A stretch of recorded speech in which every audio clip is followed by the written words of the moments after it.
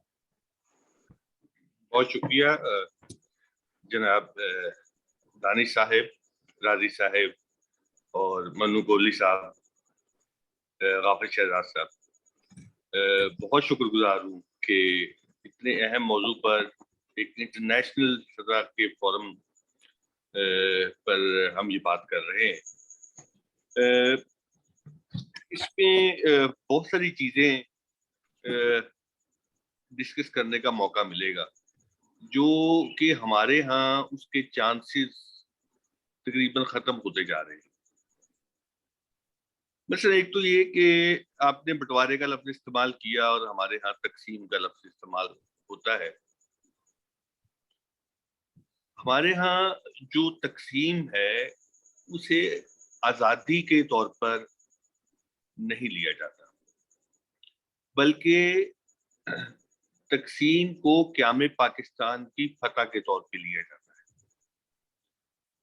یعنی یوں کہہ لیں کہ یہ جنگ آزادی کا نتیجہ اس طرح سے نہیں ہے, بلکہ یہ قیام پاکستان ایک فتح کے طور پہ ہے.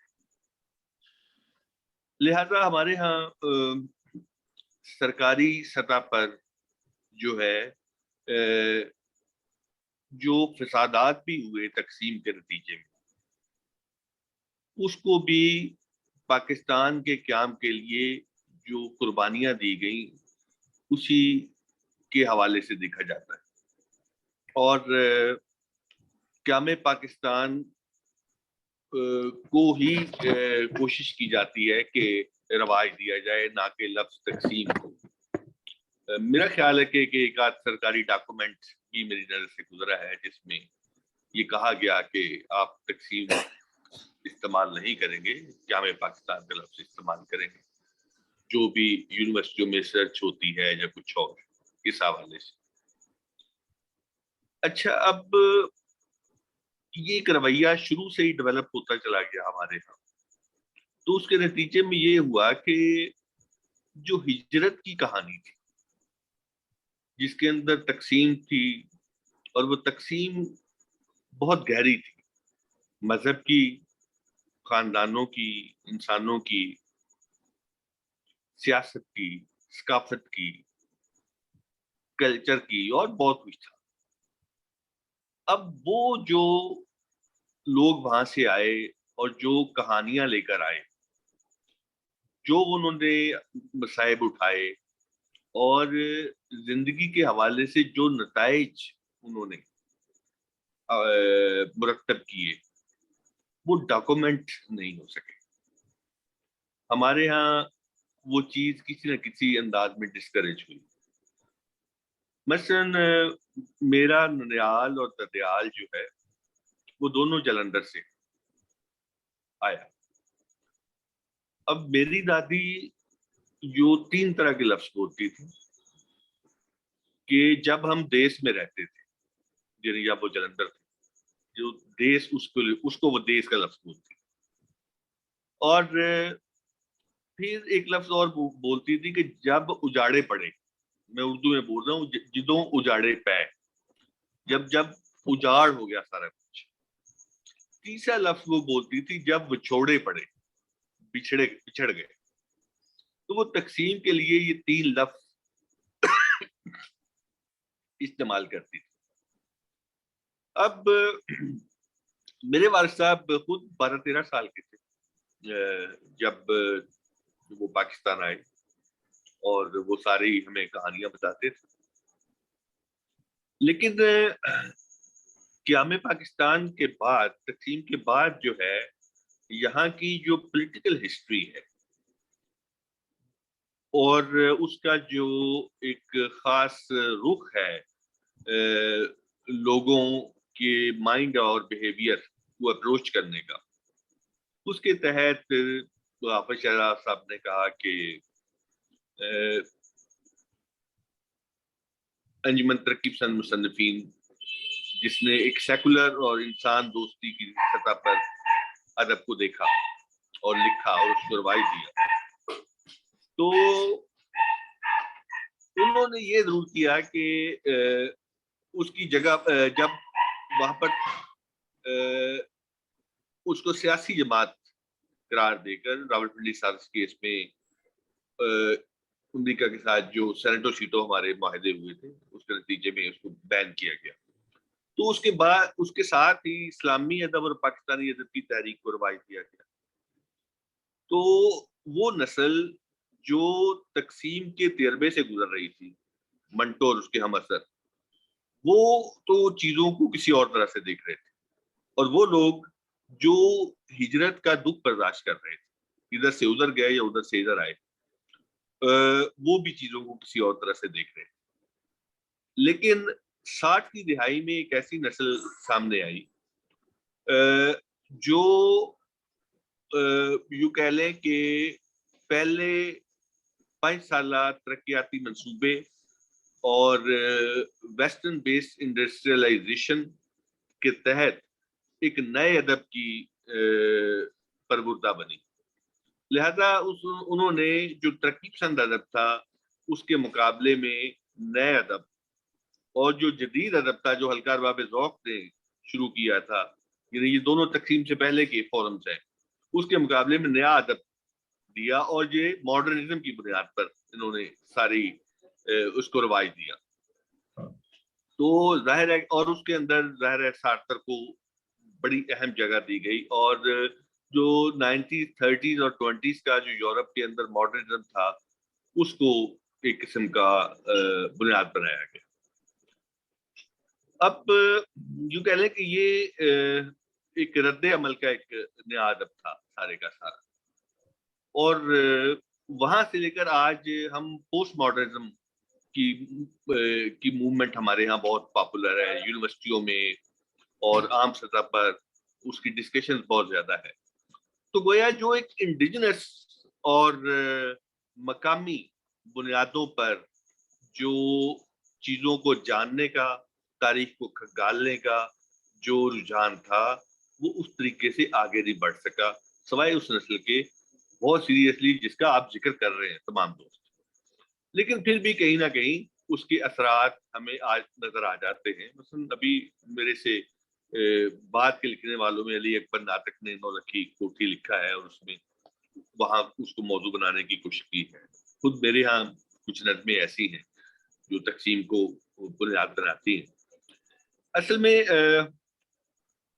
یہ بھی ذہن میں رکھنا چاہیے کہ جو تقسیم کا عمل ہے اس کے اثرات سیاسی، سماجی، معاشی اور ثقافتی اور لسانی ان 4-5 حوالوں سے، اور وہ اثرات جو ہے جس طریقے سے ہمارے معاشرے میں آگے بڑھ رہے ہیں نسل در نسل، وہ ادب کا حصہ بن رہے ہیں.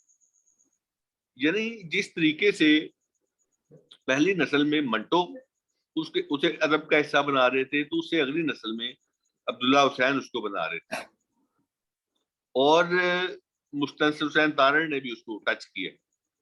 اور اس کے بعد کی جو اگلی نسل ہے انہوں نے بھی اس کو مثلا ایسے کہ اگر ہم فسادات کے موضوعات کو اپنے فکشن میں اور شاعری میں ڈھونڈیں، یا ہجرت کے معاملات کو ڈھونڈیں، یا ہجرت کے مسائل کو ڈھونڈیں، چاہے وہ لوٹ مار ہو، قتل ہو یا اور معاملات، پھر مہاجروں کی ایڈجسٹمنٹ کے جو معاملات اور اس کے نتیجے میں جو سماجی بدلاؤ آئے، جو سیاسی بدلاؤ آئے، وہ بھی ہمارے ادب کا حصہ رہے. تو گویا وہ سارے کا سارا جو ہے کنٹینیوٹی آف ڈائسپورا اور مائگریشن، وہ کسی نہ کسی انداز میں آج بھی ادب کا حصہ ہے. مثلا ایک تو پنجابی مہاجر آیا جو ادھر والے پنجاب سے اٹھ کے ادھر آ گیا، اور ایک اردو مہاجر آیا جو دلی اور یو پی کے راؤنڈ اباؤٹ سے ادھر آ کے سیٹل ہوا، اور پھر اس نے ایک ہجرت اندر کی طرف بھی کی کہ بعد میں اسے ایک کانسٹیچوئنسی کے چکر میں سیاستدانوں نے اسے کراچی کی طرف دھکیلا اور وہاں سیٹل کیا، اور جس نے ایک مستقل جو ہے ایک ارتضاد کو ڈیولپ کیا سندھ کے اندر. پھر زبان والے معاملات جو ہیں، جو اردو کے حوالے سے جو بنگلہ دیش کے اندر رد عمل کی صورت میں بھی سامنے آئے اور آگے تک بڑھتے رہے. پھر وہیں پر کراچی میں جو مہاجر قومی موومنٹ بنی، اس کے جو اثرات آئے ثقافت پر اور سیاست پر، اور وہ آگے سمندر تک یا کراچی تک، یہ سارے ناول جو بعد میں لکھے گئے یا افسانے آج بھی لکھے جا رہے ہیں، اس میں کسی نہ کسی طریقے سے وہ سارا کچھ ڈسکس ہو رہا ہے. پھر جو ہمارا جو اردو سپیکنگ مہاجر تھا، وہ چونکہ ہمارے ہاں اردو کو ایک سرکاری زبان قرار دیا گیا، تو وہ ایک اردو اہل زبان کے طور پر ایک خاص طرح کی ایک لنگوسٹک ہیجمنی بھی ڈیولپ انہوں نے کی. اور وہ پھر بیوروکریسی، کیونکہ وہ پڑھا لکھا تھا، یہ سارا ایگریرین سماج تھا سندھ اور پنجاب کا، اور یو پی کا جو اردو سپیکنگ مہاجر آیا تھا وہ زیادہ ماڈرنائز تھا اور انگریز بیوروکریسی کا حصہ بھی تھا، تو لہذا وہ یہاں پر بیوروکریسی کا بھی حصہ بنا. تو اس سے بھی جو تضادات سامنے آئے وہ بھی ہمارے ہاں بہت اہم رہے. پھر تہذیب سے اور ثقافت سے جو کٹاؤ وہاں پر ہمیں نظر آتا ہے، وہ نوسٹیلجیا اور سوگواری اور نفسیاتی رد عمل کی جو صورتیں تھیں، جو ظاہر ہے کہ ناصر کاظمی اور آگے انتظار حسین، کیونکہ انہوں نے بہت لمبی عمر پائی، مور دین 90 ایئرس، تو وہ ہماری نسل تک زندہ رہے، ہماری ان سے ملاقاتیں اور گپ شپ بھی ہوتی تھی. پھر مسئلہ یہ ہوا کہ ادب جو ہے وہ بذات خود ایک تاریخ بھی ہوتا ہے، یعنی وہ انسان کے المیے، اس کی خوشیاں، اس کی خواہشات، اس کے خواب اور اس کی ثقافت اور بہت کچھ جو ہے اپنے اندر سمیٹتے ہوئے آگے بڑھ رہا ہوتا ہے. اور تاریخ کا ادب جو ہے وہ تاریخ کا ایک بہت بڑا ایک سورس ہے. لیکن ہمارے ہاں جو ہے تاریخ، ہمارا جو یوں کہہ لیں کہ تاریخ دان ہے، ایک تو بہت بعد میں اس کی انٹری ہوئی ہے، ایک سائنٹیفک تاریخ دان، تو اس کو یہ شکایت پیدا ہوئی کہ ہماری تاریخ جو ہے وہ مشق کی گئی، منتخب اور چنیدہ وقوعات اور شخصیات کو جوڑ کر ایک تاریخ بنانے کی کوشش جو ہے ایک خاص زاویہ نظر سے، اس پہ اسے شکایت رہی ہے. یہاں کے عزیز وغیرہ نے مرڈر آف دا ہسٹری اور اس طرح کی چیزیں وغیرہ لکھی. پھر دوسرا یہ کہ خود ہندوستان کی تقسیم اگر تاریخ کی تقسیم ہے تو وہ متس کی بھی تقسیم بنی ہے، وہ ادب کی بھی تقسیم بنی. آج پاکستانی ادب کہلاتا ہے، اور یہ تقسیم جو ہے کچھ اس طریقے سے بھی سامنے آتی ہے کہ ہمارے ہاں تاریخ لکھنے والوں نے، بعض نے وہاں کے کچھ حصے لیے، مثلا انہوں نے علی گڑھ لے لیا، کچھ انہوں نے یوں کہہ لیں کہ دلی یا لکھنؤ سے لے لیا، کچھ انہوں نے کیا کہتے ہیں ٹیپو سلطان کا جو علاقہ تھا وہاں سے لے لیا، یوں چیزوں کو جوڑ دیا گیا. اچھا، جب اردو چونکہ سرکاری زبان تھی تو لہذا لکھنؤ اور دلی کا لٹریچر بطور تاریخ امیر خسرو تک وہ سارا وہاں سے لے لیا گیا. لیکن اس کے بعد ایک دم جو انٹری ہے 1947 کے بعد وہ پھر لاہور کے ساتھ جوڑ دی گئی، اور ادھر کیا چل رہا ہے اس کو پھر کاٹ دیا گیا، اور یہاں سے پاکستانی ادب کی کہانی پھر شروع ہو جاتی ہے، پاکستانی اردو ادب کی. تو اس طرح سے کچھ پیچیدگیاں ہیں جو اس سارے مسئلے پر سامنے آ رہی ہیں، اور اس ان پیچیدگیوں کو دیکھنے کی کوشش کی جا رہی ہے. اچھا، یہ سارے معاملات جو ہیں وہ جتنی بھی میں نے گفتگو کی ہے وہ کسی نہ کسی انداز میں ان کی جو ریفلیکشنز ہیں وہ لٹریچر کے اندر موجود ہیں، فکشن میں بہت زیادہ سطح پر، افسانے میں بھی اور ناول میں بھی اور شاعری میں کہیں کہیں. لیکن یہ ساری چیزیں کسی نہ کسی انداز میں چل رہی ہیں. میرا خیال ہے میرا ٹائم ہو گیا ہے. میں ایک نظم آپ کو اگر سنا دوں پلیز. سوری چھوٹی سی نظم ہے، اختتام کے بعد کی کہانی. یہ میری نظم ہے، اختتام کے بعد کی کہانی. بہت سال بیتے، وہ ماہ مقدس کی ایک رات تھی جب کسی بوڑھے انگریز نے لوٹ جانے سے پہلے وطن برتھ ڈے کیک کی طرح سے کاٹ ڈالا. جسے اس کے اپنے سدائے ہوئے بھیڑیے کھا گئے. میرا بوڑھا دادا تماشائیوں میں کھڑا تالیاں پیٹتا رہ گیا. کیسا انجان تھا. میرا والد بھی تھا ایک خواب گریزاں کے نشے میں بہتا ہوا. وہ بھی راشا زدہ ہاتھ سے چپ میں لپٹی ہوئی تالیاں پیٹتا چل بسا. پر مجھے اس پرانے ڈرامے سے کوئی سروکار کیا، مجھ کو اس کا کوئی گیت یا کوئی بھی سین تک یاد آتا نہیں ہے کہ جب میری آنکھیں کھلی تھی تو لوگوں کے بازو ہی نہ تھے، بس آنکھیں بچی تھی جو بے خواب سی تھی. شکریہ. بہت خوبصورت آپ کی نظم، اور یہ نظم ضرور آج کی شام کا حاصل کہی جا سکتی ہے، کیونکہ اس میں جو بٹوارا ہے، جو تقسیم ہے، جو پارٹیشن ہے، وہ ایک الگ نسل کے پرسپیکٹو سے ہم کو نظر آتا ہے. لیکن اگر ہم بٹوارے کے دوران جو ہمارے ادیب تھے، جو روش ندیم صاحب کی طرح سے لکھ رہے تھے، جو شاعر تھے جو لکھ رہے تھے، اگر ہم اسی دور کے ادب کو دیکھیں تو ایک راجہ مہدی علی خان صاحب بہت مشہور شاعر تھے، اور آپ سب جانتے ہیں کہ ان کے فلمی گیتوں کو آپ یاد کرتے ہیں. ایک اچھے شاعر ہونے کے ساتھ ساتھ وہ زبردست طنز و مزاح یعنی کہ ہاتھ سے وینگ بھی لکھتے تھے، اور بٹوارے جیسے خون آلود وشے پر ہاتھ سے وینگ لکھنا یعنی کہ طنز و مزاح لکھنا کوئی معمولی بات نہیں ہے. تو آئیے دیکھتے ہیں ان کی ایک ایسی ہی انوکھی نظم